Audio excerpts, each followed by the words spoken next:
आपण सांगोला पॉलिटिक्स हे YouTube channel जर पहिल्यांदा पाहत असाल तर नक्की सबस्क्राईब करा आणि तालुक्यातील प्रत्येक बातम्या, ताज्या घडामोडी काही क्षणात जाणून घ्या.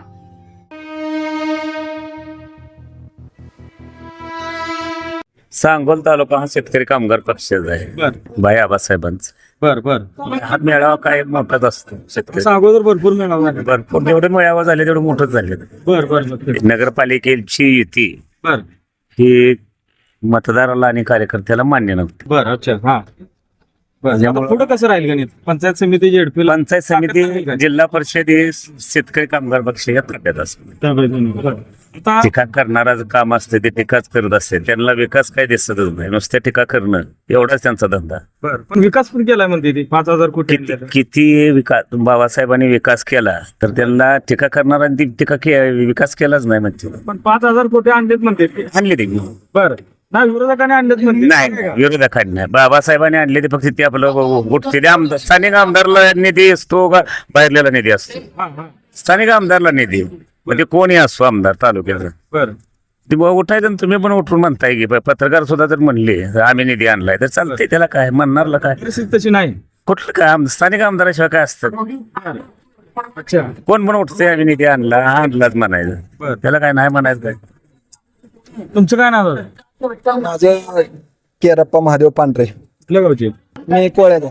काय कसं राहील वातावरणाच्या पुढं झेडपी पंचायत समिती? जेडपी पंचायत समितीला सध्या आमचे साहेब जे निर्णय घेतील, बाबासाहेब देशमुख, बर खऱ्या अर्थानं आम्ही त्यांना आज शुभेच्छा देण्यासाठी बहुसंख्येनं आम्ही सर्व तरुण वर्ग या ठिकाणी लोटलेला आहे. तालुक्यामध्ये तरुणांच्या मनात एवढं त्यांच्याबद्दल म्हणजे एवढं प्रेम आहे की ते म्हणजे इथं आम्ही हे करू शकत नाही, एवढं त्यांच्याबद्दल प्रेम आहे. आणि या ठिकाणी खरं आजचा हे मेळावा बघून प्रत्येक तरुणाच्या मनामध्ये एक खंत निर्माण झाली की परवाचा जो पराभव झाला ते कशा पद्धतीने आम्ही आता म्हणजे आम्ही कशा पद्धतीने त्याला एक भरून काढण्याचा प्रयत्न करण्याचा ही सगळेजण आम्ही युवकांनी आता हातात घेतलेला आहे पुन्हा एकदा. आणि आता आम्ही त्या तयारीला लागलेलो आहे. पंचायत समिती असेल, जिल्हा परिषद असेल, ही सर्व इलेक्शन हे आम्ही साहेबांच्या निर्णयावरती कुणासंग युती करायची असेल ते निर्णय घेतील. त्यांना आमचा पाठिंबा असेल. काय गोष्टी, एखादी गोष्ट घसरली म्हणून सगळ्याच गोष्टी घसरतील असं होणार नाही. तर भविष्यामध्ये आम्ही त्यांच्या संकट खंबीरपणे उभा आहे आणि त्यांच्या वाढदिवसानिमित्त आम्ही शुभेच्छा देण्यासाठी युवक सगळा लोटलेला आहे या ठिकाणी. टक्के भांडणं लावतात बाहेरची लोक असतील. बाहेरचे लोक आता ते काय सांगण्याची गरज नाही. कुठं मिटिंग घेतल्या, काय केलं, किती पैसे दिलं हे तुम्हाला सर्वांना सांगायची काही गरज नाही. तसं आहे का पण नाही, आम्ही त्याच्यावरती काय बोलणार नाही. ते स्वतः हे कराय आता ते काय सगळ्या जनतेने बघितलं ना, तालुक्यानं बघितलेलं आहे काय गोष्टी. ते गेल्या काळामध्ये त्यांनी साहेबांनी असं कवा केलं होतं का? आताच त्यांचं काय म्हणजे आमदारकीला दोघांनी मिळून एकदम म्हणजे जनतेशी कसे संवाद साधले आणि परत त्यांच्यामध्ये असे फूट पाडण्याचा प्रयत्न लोकांना बघवणं झालेला आहे. तर त्यांच्या भावाभावामध्ये अशा पद्धतीची फूट पाडू नये हे आम्ही म्हणजे विरोधकांनी एवढं मी सांगेन. तुमचं काय नाव ना? सचिन आमदार. बरं काय वातावरण कसं राहील पुढं? वातावरण आहे अच्छा हा हा हा चेकअपचं राहील वातावरण. पण एवढ्या सीटा निवडून आलेत की 15 निवडून आले? काही नाही, पहिल्यापासून जे आहे चालू तीच राहणार. बर तसंच राहणार. हो बर अच्छा बर तुमचं काय नाव झालं? माझं नाव विकास दादा श्रीराम जुनोनी.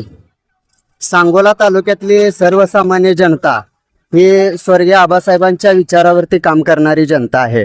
आज आबासाहेब जाऊन 2 ते 3 वर्ष झालं आणि या सांगोला तालुक्याचं नेतृत्व आमदार बाबासाहेब देशमुख यांच्याकडे गेलं आणि या सांगोला तालुक्यातल्या सर्वसामान्य जनतेनं ज्यांच्या रक्तामध्ये शेतकरी कामगार पक्षाचा विचार आबासाहेबांनी रुजवला तोच विचार डॉक्टर बाबासाहेब देशमुख यांच्या रूपाने जिवंत ठेवण्याचं काम निष्ठावंत शेतकरी कामगार पक्षाच्या कार्यकर्त्यांनी केलेलं आहे. बर बर आणि इथून पुढच्या काळामध्ये पंचायत समिती आणि झेडपीच्या ज्या वेळी निवडणुका लागतील 2 ते 3 दिवसामध्ये सांगोला तालुक्यामध्ये ज्या आचारसंहिता लागणार आहेत त्यामध्ये शेतकरी कामगार पक्ष हा केंद्रस्थानी असेल आणि जो इथला केडर या विचारावरती चालणारा हा शेतकरी कामगार पक्ष आहे. त्यामुळे जो निर्णय या सांगोला तालुक्यातला केडर पक्ष घेईल आणि शेतकरी कामगार पक्ष घेईल त्या विचारावरती सांगोला तालुक्यातली जनता या सांगोला तालुका पंचायत समितीवरती लाल बावटा हा दिमाक्यात फडकवतील.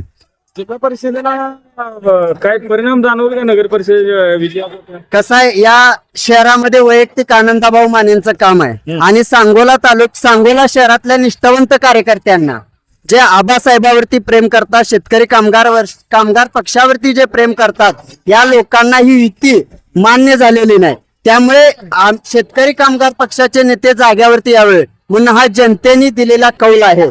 त्याचा परिणाम पंचायत समिती आणि जिल्हा परिषदेवरती होणार नाही. या सांगोला तालुक्यातल्या पंचायत समितीवरती शेतकरी कामगार पक्षाचे 7 जिल्हा परिषद सदस्य आणि 14 पंचायत समिती सदस्य निवडून येतील. हा आत्मविश्वास आजच्या या बाबासाहेबांच्या वाढदिवसाच्या निमित्तानं घेतलेल्या शेतकरी कामगार पक्षाच्या या मेळाव्याच्या वतीने या ठिकाणी दिसून येतो.